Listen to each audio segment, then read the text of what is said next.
The lift had never told my father about surgery of the head area, and that was the crown jewels of his research. Dad came across that on his own later on, after they parted ways. So put that to rest. David Lifton is a brilliant man, and one of the things he pointed out to my father was the way evidence changed between Dallas and Washington, and certainly on the windshield. This is a problem because one commission brought it out into two different times where it was just a crack and there was smooth on one side and rough on the outside, and then it turned out that safety glass it should be vice versa, and Roy Kellerman got caught saying, "Gee, it feels rather smooth today," and it's almost comical. And but here's another secondary witness. Now these are police officers. Do you think they know what a bullet hole looks like? Quick stab us, Ellis.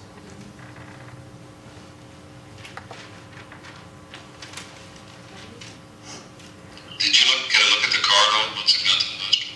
The car? Once it was empty? Yes, sir, I sure did. There was a mass of blood in the back seat and a piece of skull bone. And there was a hole in the left front windshield. Do you know how it got there, but Well, I would say it came from the shot. One of the shots was shot in the president. One of them there that, I don't know, I believe it was the first shot I saw, he hit the street behind us and threw up a flare of dust where it hit the concrete curb. And I saw a bunch of people fall, and I thought, you sure that was a hole? Because we keep thinking it's just a crack. So, it was a hole. You could put a pencil through it. I showed it to Officer Cheney out there at the hospital. And the angle on it was like if something came over from high on the right rear side and came down right in front of the driver and out the glass into the street about 3 to 6 inches to the right of the left post of the windshield. But it would have been right, it would have went right just over into the front of the windshield, steering wheel, and out at that angle. The trajectory of that hole in the building and the place where it hit the tree would have been just exactly right.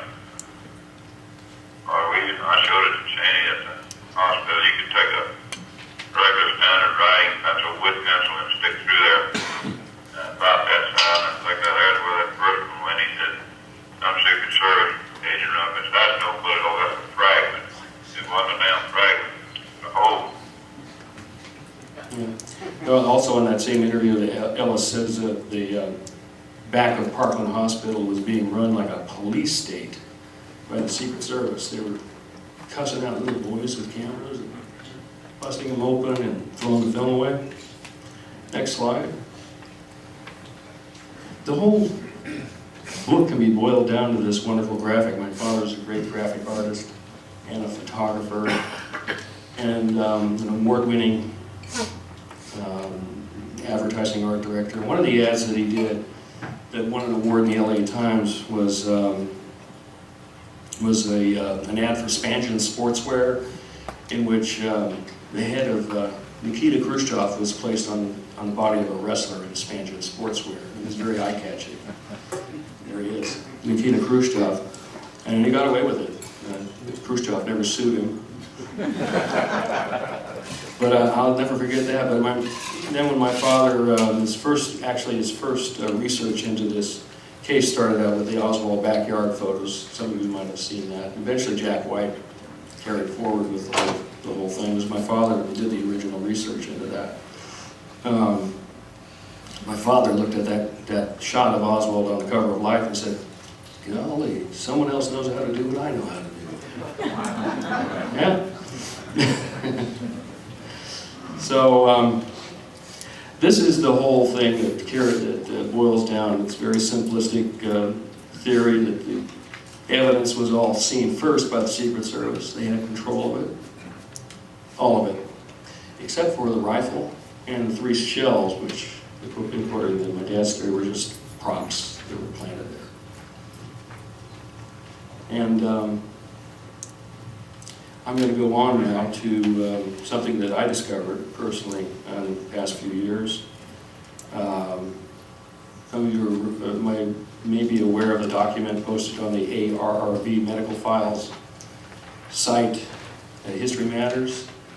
I was just going through there and I saw this one document called Janie Taylor. Next slide. And everybody familiar with this document? Janie Taylor? Okay.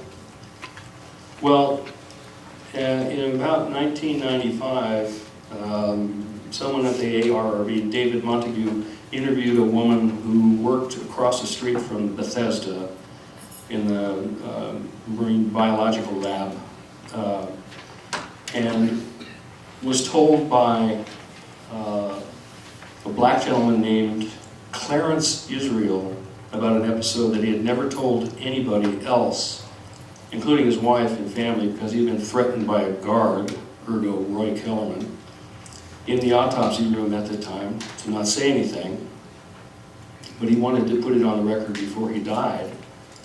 And what he said was, he and his brother, I found out was later is named Elbert, were both orderlies in the Bethesda morgue that night. And they weren't counted as witnesses because they're both black, racism was rampant back then. They weren't counted as witnesses. But he said he witnessed a doctor that was there for some time waiting for the body to arrive.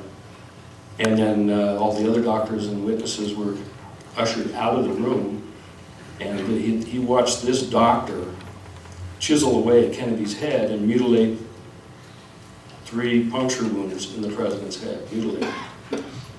Ergo surgery of the head area. And this document just sits there. There's no follow-up, nothing. So I decided to take it upon myself to try and find out if this was bogus or not. So I found, next, and there's the exact quote there in the middle, if you can read it, from the document.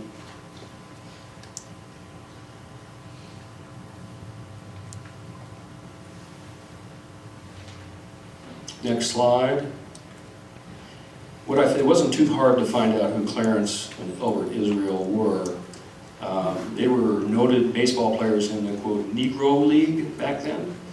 One of them hit against Satchel Paige. In the Congressional Record, a park was dedicated to Clarence Israel. And so how do you find verification for this? They're both dead. So next slide. I posted a note on there's a bulletin board on their website, the Negro Ball Players League, for family members and relatives looking for information. So I posted, I'm looking for information at the top there for anything about some heirs or family members for Clarence or Elbert Israel. And for a year and a half, nothing. One guy said, good luck. And then bingo, a man named Jim Laban owns a limousine business in Washington, D.C., and used to be a DJ in Washington, D.C., wrote me back that note saying, my God, I should have seen this sooner. I know everything about both those guys. I was a neighbor, grew up with the kids, knew them well, and still knew the wives, and the wives are still alive. So I told him what I was looking for, and he said, oh my God, let me go find out.